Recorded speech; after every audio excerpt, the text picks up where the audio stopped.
आने वाले समय में, क्योंकि समय थोड़ा है परमात्मा के पास में, जितनी आत्माओं को गुरुदेव भगवान निकालेंगे अपने शरीर में रहते सहते, यानी इस तेज पुंज के शरीर में जो हमें दिखाई दे रहा है इनका, इस शरीर में धरती पर संत रूप में रहते रहते परमात्मा जितनी आत्माओं को निकाल पाएंगे निकाल देंगे। तो सभी भाई बहनों की प्रबल इच्छा होनी चाहिए हमारी। ये तो हमने कभी सौपन में भी नहीं सोचना, चाहे आप कैसी भक्ति कर रहे हैं, कितनी मर्यादा में कुछ भी हैं आप, लेकिन ये आपने जिंदगी में नहीं सोचना, चाहे आपकी 70 साल की उम्र हो रही है, 80 साल की उम्र हो रही है, हमने ये नहीं सोचना कि भगवान इस जन्म में नहीं तो अगले जन्म में तो पार हो ही जाऊंगा। ये सबसे बड़ी गलती होगी हमारी, सबसे बड़ी गलती। इसका मतलब हम अपने गुरु जी पर विश्वास नहीं कर रहे। अरे सतगुरु जो चाहे सो कर दे, अगर भक्ति की इच्छा होगी भगवान उम्र बढ़ा देगा। रामानंद की, पंडित रामानंद जी की 650 साल पहले परमात्मा ने उम्र बढ़ा दी थी, उसको चिंता हो गई थी। जब वो 124 साल का था, 104 साल का या वो कितना था, तब उसको परमात्मा मिले 5 साल की उम्र में। उसको फिर टेंशन हो गई कि जो भक्ति में कर रहा था ये तो 2 आने की भी नहीं, अब मेरी उम्र बची नहीं तो मेरा मोक्ष कैसे होगा। तो उसकी चिंता को देखकर भगवान ने 150 साल की उम्र दी उसको, पंडित रामानंद जी को, कि तेरे भाग्य में उम्र नहीं है, तेरी मौत तो उसी दिन होनी थी जिस दिन सिकंदर लोदी ने तेरी गर्दन काट दी थी, वो तेरा लास्ट दिन था। अब आगे का जीवन मैं दे रहा हूं तेरे को भक्ति के लिए। तो परमात्मा ने 150 साल की उम्र दे दी उसको। तो वर्तमान में कोई भाई बहन अगर 80 साल का भी हो रहा है ना, तो ये मत सोचना कि इस जन्म में नहीं तो अगले जन्म में तो पार हो ही जाऊंगा। ये अगला जन्म हमारी डिक्शनरी से हटा देना चाहिए हमने, ये दिमाग में नहीं आना चाहिए। अगला जन्म नहीं, बिल्कुल नहीं। वो भगवान की मौज है, वो गुरु की मौज है, अगला जन्म दे ना दे, लेकिन हमने नहीं सोचना बिल्कुल भी। और दूसरी बात, भले आपकी 30 साल की उम्र है, चाहे 40 साल की उम्र है, चाहे आपकी 50 साल की उम्र है, हमने सुबह उठते ही सबसे पहले भगवान से यह अरदास करनी है, परमात्मा पीछा छुड़ाओ। अगर आज भी आप सतलोक के लिए अगर मुझे लेकर जाना चाहोगे ना गुरुदेव, यदि आप आज और अभी इसी समय अगर आप मेरे सामने प्रकट होकर कहो बच्चों चलो बैठो विमान में, ए गुरुदेव मैं उसी समय आपके साथ चलने को तैयार हूं। हमने इस कदर तैयार रहना इस संसार से पीछा छुड़वा के कि भगवान जब तक हूं तब तक तेरी नौकरी कर रहा हूं, तेरे बच्चों का पेट भर रहा हूं, तब तक मैं अपनी जिम्मेदारियां निभा रहा हूं, काम धंधा कर रहा हूं। बाकी मेरी इस गंदे लोक में रुकने की, रहने की, जीने की कोई इच्छा नहीं है। हमने इस कदर अब तैयार हो जाना चाहिए इस गंदे लोक के दुखों को देख के, भगवान के मिशन को समझ के। रोज हमने ये सोचना है कि बस आज मेरा अंतिम दिन, आज मेरा अंतिम दिन। ये प्लानिंग मत बनाओ, भक्तों के मन में ये प्लानिंग नहीं होनी चाहिए कि 2 साल बाद एक मकान बनाऊंगा। ये प्लानिंग नहीं होनी चाहिए भगत के मन में। क्या पता भगवान आपको 1 महीने के बाद सतलोक ले जाने की सोच रहा है और तुम उधर 2 साल बाद में मकान बनाने की सोच रहे हो। तो भैया काल के साथ एग्रीमेंट है, भगवान जबरदस्ती नहीं करेगा। भगवान 1 महीने की आपकी टिकट को कैंसिल कर देगा कि देखते हैं भैया अभी तो हमारा भगत ही 2 साल की सोच रहा है, अभी तो हमारा भगत ही ये सोच रहा है कि 2 साल बाद जाऊंगा, तो जब तक ये तैयार नहीं होगा मैं कैसे लेके जाऊंगा।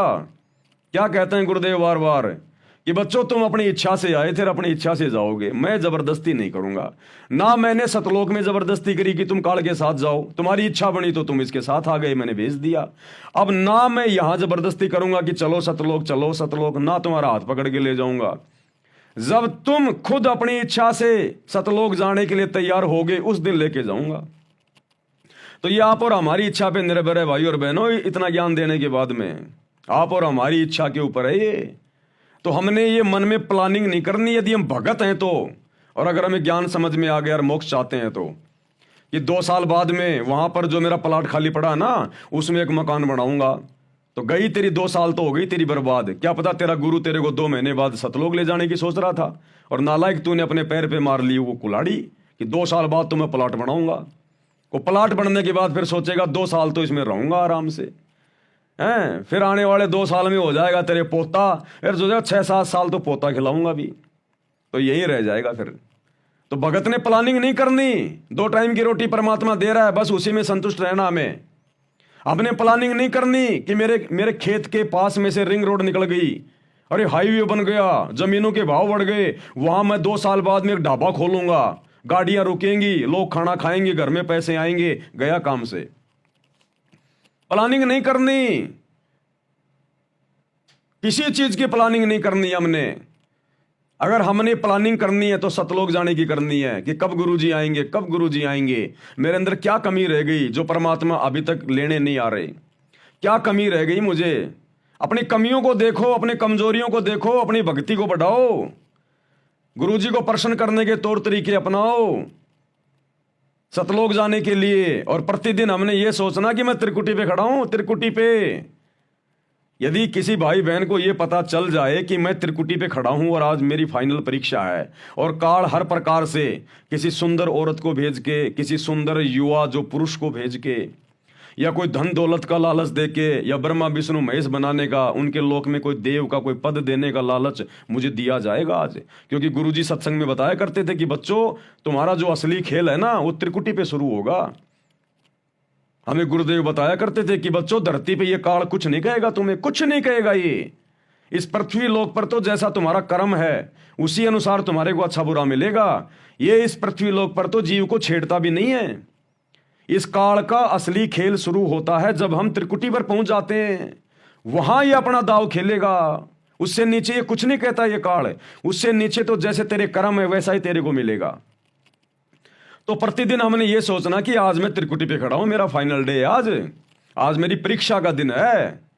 और परीक्षा के दिन में, जिस दिन बच्चे की परीक्षा होती है, अगर उसका जीजा भी आ जाए, उसका फूफा भी आ जाए, उसका कोई अच्छे से अच्छा कोई यार दोस्त मित्र कहे कि चल आज घूमने चलते हैं, अरे गाड़ी मेरे पास में, पैसे मेरे पास में हैं, तेरे को पैसे खर्च करने की जरूरत नहीं है, अरे कोई बात नहीं मैं लेके चलता हूं तेरे को फ्री में, चल आज घूमने चलते हैं, वो बच्चा कहीं नहीं जाएगा। उसको पता कि आज तेरी परीक्षा है, अगर आज तू परीक्षा में नहीं गया और फेल हो गया, तेरा 1 साल बर्बाद होगा। तो भगत को ये डर होना चाहिए कि आज मैं त्रिकुटी पे खड़ा हूं, मेरा हर दिन ये त्रिकुटी का दिन है, और अगर मैं फेल हो गया मेरा एक जीवन जाएगा, एक जीवन पूरा।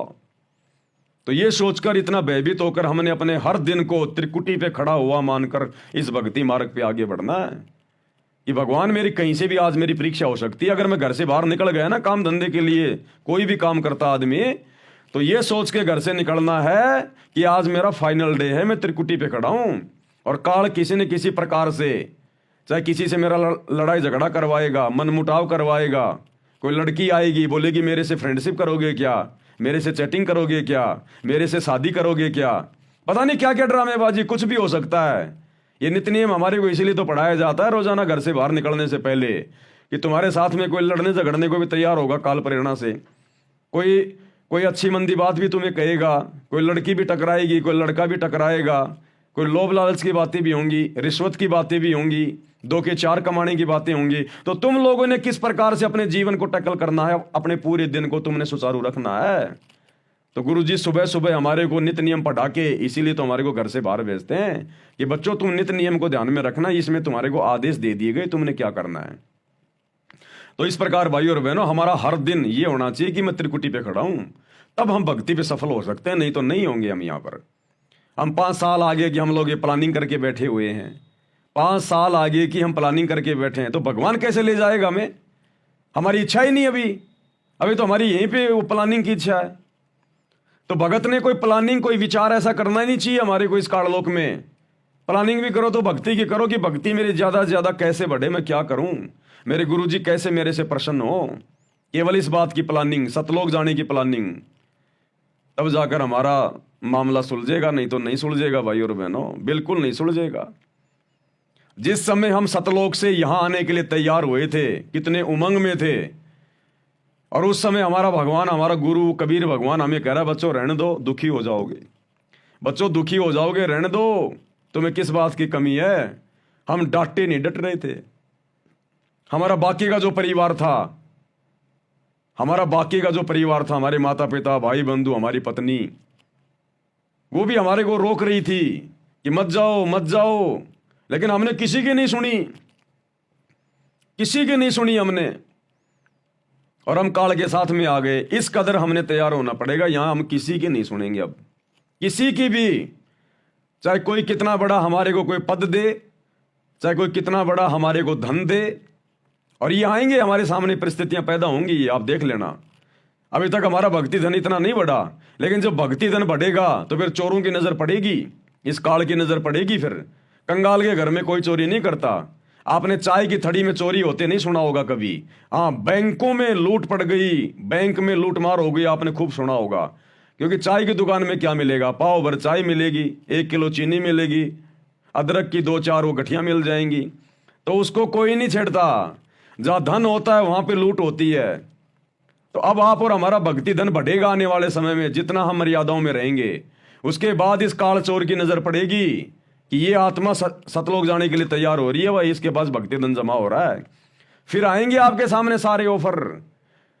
आज आप और हमारी शकल देख के जो लड़कियां हमारी तरफ देखती नहीं, आपको एक एग्जाम्पल दे रहा हूं, जो लड़कियां भाई बहनों की तरफ देखती नहीं है, जो लड़के बहनों की तरफ नहीं देखते उनकी शकल सूरत को देख के, आने वाले समय में जब भक्ति धन बढ़ेगा, ये काल लोगों में प्रेरणा करेगा। आपके साथ में नजदीकियां बढ़ाएंगे, मित्रता करेंगे, फ्रेंडशिप करेंगे, शारीरिक संबंध बनाने की सोचेंगे वो लोग। आप सोचोगे यार मेरे अंदर ऐसा कुछ है ही नहीं, मैं तो काला कलूटा सा आदमी, बुंडा सा आदमी है ना, मैं ऐसा कुछ को धनवान आदमी, और मेरे साथ में ये नजदीकियां क्यों बढ़ा रहे हैं? वो काल बढ़वा रहा है तुम्हारा भक्ति धन चुरवाने के लिए, तुम्हारी मर्यादा तुड़वाने के लिए। ध्यान रखना, तुम्हारा रिश्तेदार आएगा और कहेगा जी जी कोई बात नहीं जी, मेरे पास में पैसे हैं, मैंने जमीन बेची है, चलो ऐसा करते हैं अपन पार्टनरशिप में मिलकर छोटा सा काम धंधा कर लेते हैं, अजी छोटा सा एक होटल खोल लेते हैं, आप तो संभाल लेना, पैसे मैं लगा दूंगा, कोई दिक्कत नहीं, मत फंस जाना। आपको फ्री के ऑफर आएंगे, आपको फ्री के ऑफर आएंगे। आप जिस कंपनी में काम कर रहे हैं, जिस ऑफिस में आप काम कर रहे हैं, आज आपकी कोई वैल्यू नहीं है। 5 साल बाद आपका बॉस कहेगा अरे अरे फलाने फलाने जी, मैं आपको सुपरवाइजर बना रहा हूं, आपने पूरा ऑफिस संभालना है, आपकी सैलरी भी मैंने 10,000 रुपये बढ़ा दी। मत फंस जाना, भैया मैं तो चपड़ासी वाले काम में ठीक हूं, कम से कम अपनी भक्ति तो कर रहा हूं मैं। अरे भैया मैं तो सिक्योरिटी गार्ड ही ठीक हूं, आते जाते समय गेट खोल देता हूं, बाकी माला लेके भक्ति कर रहा हूं। तू मुझे सुपरवाइजर बनाएगा, 24 घंटे 50 आदमियों पे मेरे को नजर रखनी पड़ेगी, भक्ति क्या मैं क्या करूंगा?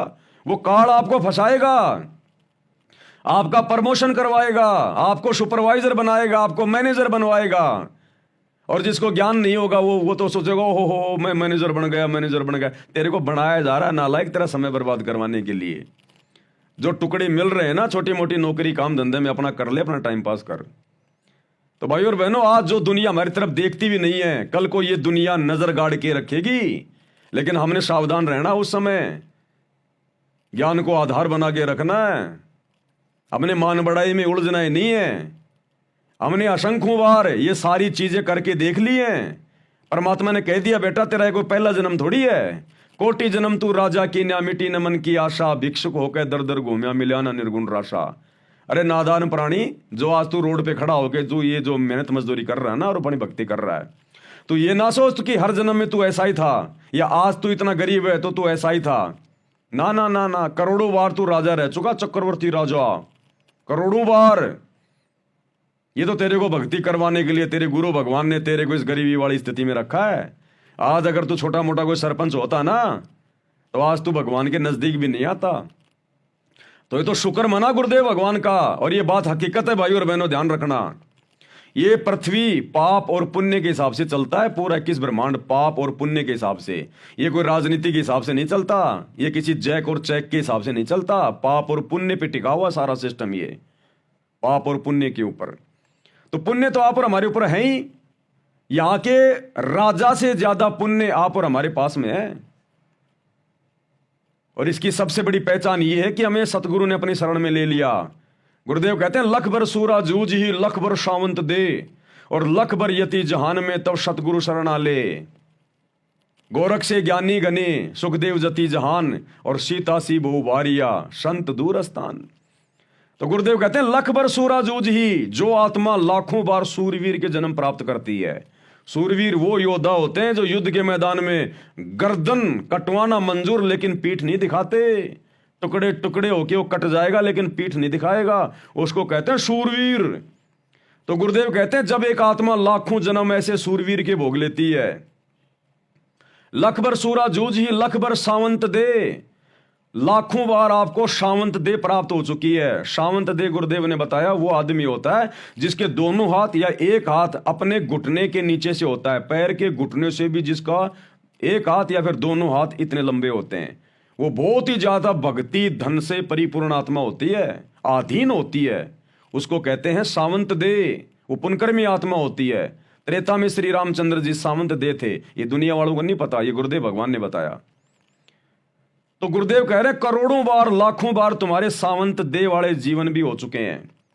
तो लख भर सूरा जूझ ही लख भर सावंत दे, और लख भर यति जहान में लाखों बार हमने हनुमान जैसे जन्म भोगे। दूसरी औरत में हमने कभी कुदृष्टि भी नहीं डाली, ब्रह्मचारी जीवन जिया हमने। तो गुरुदेव कहते हैं जब एक आत्मा इतने इस प्रकार के लाखों और करोड़ों जीवन भोग लेती है, इतना भक्ति धन उसके पास होता है, इतने पुण्य होते हैं, तब सतगुरु शरणा ले। तब सतगुरु, ये कबीर भगवान सतगुरु रामपाल जी ऐसी आत्मा को कलयुग की पिछली पीढ़ी में अपनी शरण में लेता है। तो ये देश के राजा महाराजा, अमेरिका का राजा महाराजा, ब्रह्मा विष्णु महेश, भक्ति धन के मामले में, पुण्य के मामले में आप और हमारे एक बाल के बराबर भी नहीं है, बाल के बराबर भी। तो असल में ये दुनिया का राज आप और हमारे भाग्य में था। भाई और बहनों, ये सत्य मान लेना, ये दुनिया का राज, ये मंत्री पद, प्रधानमंत्री पद, ये बड़े बड़े ये बिजनेसमैन के पद, ये बड़ी बड़ी नौकरियां, बड़े बड़े ये अधिकारी के पद, असल में आप और हम भगत भाई बहनों के भाग्य में था ये। क्योंकि भक्ति धन तो आप और हमारे पास में है ना, क्योंकि सतगुरु की शरण में तो हम आए ना। तो सतगुरु की शरण में कौन आएगा? लखबर सूरा जूझ ही लखबर सावंत दे, और लखबर यति जहान में तब सतगुरु शरणा ले। तो हम थे वर्तमान में इस दुनिया में सुख भोगने के अधिकारी, काल का झूठा सुख भोगने के अधिकारी। लेकिन हम परमात्मा की अच्छी आत्मा थी, इसलिए परमात्मा ने हमारे भाग्य से वो काल के झूठे सुख, वो मंत्री पद, प्रधानमंत्री पद, वो कैंसिल कर दिया परमात्मा ने, और हमारे को नॉर्मल स्थिति में रखा, ताकि मैं इनको अपनी शरण में ले लूं आसानी से। इन दुखों से दुखी होकर इनको भगवान याद आएगा। अगर हम छोटे से सरपंच भी होते ना, सरपंच भी, तो बता दो आज दुनिया का एक भी व्यक्ति जो सरपंच हो वर्तमान में और गुरु जी की शरण में हो, और यदि है तो वो मर्यादा में नहीं है। या तो कोई सरपंच गुरु जी की शरण में है नहीं, ये तो सबसे छोटी पोस्ट है। और अगर है कोई एक आधा, तो फिर वो गुरु जी की मर्यादा में नहीं है। वो फॉर्मेलिटी, किसी के कहने से नाम ले रखा है, काम बाकी सारे वही कर रहा हो। तो ये दुनिया के जितने भी जो साई ठाठ बाट वर्तमान में हम देख रहे हैं ना, ये आप और हमारे भाग्य में थे। लेकिन हमारे गुरु ने हमारे ऊपर मेहर बख्शी, रजा बख्शी गुरुदेव ने, आप और हमसे भक्ति करवाने के लिए परमात्मा ने उन काल के झूठे सुखों को डिलीट कर दिया, और क्रोश मार दिया, और आप और हमें अपनी शरण में ले लिया, अपनी गोद में ले लिया। इसलिए ये दास बारंबार कहता है कि दुनिया को देख के नहीं चलना हमने, ये तो हमारा थूका हुआ चाट रहे हैं। हम संत रामपाल जी के भक्तों का थूका हुआ चाट रही है ये दुनिया। ये मंत्री पद, प्रधानमंत्री पद, ये बड़े बड़े अधिकारियों के पद, ये हमारे भाग्य में थे, हमारे गुरुदेव ने हमें नहीं दिए, इसलिए हमारा थूका हुआ दुनिया चाट रही है। इसलिए हम भक्तों ने ज्ञान को आधार बना के दृढ़ रहना है कि मैं कमजोर नहीं हूं, मैं निर्धन नहीं हूं। जो सतगुरु रामपाल जी का भगत हो के ये कहे कि मैं निर्धन हूं, उससे बड़ा मूर्ख आदमी दुनिया में कोई दूसरा नहीं। अरे कबीरा सब जग निर्धना, धनवंता ना कोई, और धनवंता सो जानिए जिसके पास राम नाम धन होए। इस दुनिया की सबसे सुंदर औरतें हमारी माता बहनें हैं। ये होनी थी दुनिया की सबसे सुंदर औरतें, क्योंकि हमारे पास में भक्ति धन है, और भक्ति धन से ही इस प्राणी को उच्च पोस्ट मिलती है, सुंदर शरीर मिलता है, गोरी गोरी काया मिलती है, सुंदर सुंदर उसको चेहरा मिलता है। लेकिन भगवान ने काट दिया हमारा मोक्ष करवाने के लिए, हमसे भक्ति करवाने के लिए, कि अगर मैं इस आत्मा को सुंदर शरीर दे दूंगा, 6 फुट का शरीर दे दूंगा, ये दिन में 10 बार शीशे में मुंह देखेगा, भक्ति क्या खाक करेगा? फिर ये अहंकार आएगा ही आएगा, मान बढ़ाई आएगी आएगी, सुंदरता की, अच्छे हट्टे कट्टे शरीर की आएगी आएगी अहंकार मान बढ़ाई। ये रह नहीं सकता आदमी, क्योंकि 5 विकार हमारे अंदर हैं। तो गुरुदेव ने हमारी उन माता बहनों को उतना सुंदर शरीर नहीं दिया, उन भगत भाई बहनों को उतना सुंदर शरीर नहीं दिया जो उनके भाग्य में था। तो जानबूझ के परमात्मा ने हमारी माता बहनों को और हम भगत भाई बहनों को वो सुंदर शरीर, सुंदर चेहरा नहीं दिया। घर में हमारे वो इतना पैसा नहीं दिया, हमसे भक्ति करवाने के लिए। तो ये जितनी जितनी सुंदर माता बहनें, बड़ी बड़ी ये बॉलीवुड की हीरोइन बन के घूम रही हैं, बड़े बड़े राजघरानों की बहू बेटियां बन के घूम रही है, ये हमारी माता बहनों के द्वारा थूका गया चाट रही हैं। ये हम भक्तों के भाग्य में था ये सुंदरता, ये सुंदर चेहरा, हट्टा कट्टा शरीर, ये हम भक्तों का थूका हुआ चाट रही है दुनिया। इसलिए हमने किसी के रूप रंग को देखकर, किसी के धन कार कोठी को देखकर, किसी के मंत्री पद को देखकर हमने अपने अंदर निराशा नहीं लेके आनी कि मैं गरीब हूं, मैं सुंदर नहीं हूं, मैं काला हूं, मैं कलूटा हूं। हम तो सबसे सुंदर थे, लेकिन भगवान ने जानबूझ के बनाया हमें भक्ति करवाने के लिए। इसलिए परमात्मा कहते हैं दुनिया को देख के नहीं चलना, ना दुनिया की धन संपत्ता, कार कोठी, पैसे, रंग रूप, कुछ नहीं देखना। ये हमारा थूका हुआ चाट रहे हैं। हमने भक्ति करके सतलोक जाना है, और अब सतलोक जाके हम वो चेहरा प्राप्त करेंगे, वो सुंदर चेहरा। अगर ब्रह्मा विष्णु महेश भी उस चेहरे को देख ले, जो चेहरा आप और हमारा सतलोक में है, जो हमें मिलेगा, ये पागल होके गिर जाए, पागल होके। इतनी सुंदरता, इतना नूर है, 16 सूर्य जितना नूर। ये भी पागल हो जाए देख के, हमें वो शरीर मिलेगा। अब अगर भगवान हमें यही दे देते तो सतलोक में नहीं जा पाते, फिर हमारे गधे कुत्ते के मुंह लगते फिर अगले जन्म में। तो ये गुरु की हमारे ऊपर विशेष रहम, विशेष मेहरबानी। इसलिए हमने गुरुदेव के चरण धो धो के पीने चाहिए, अपने सतगुरु रामपाल जी भगवान के कि परमात्मा रजा बख्शी, आपने मुझे दुनिया का सबसे धनी बना दिया। ये भक्ति धन, इसकी कदर होगी।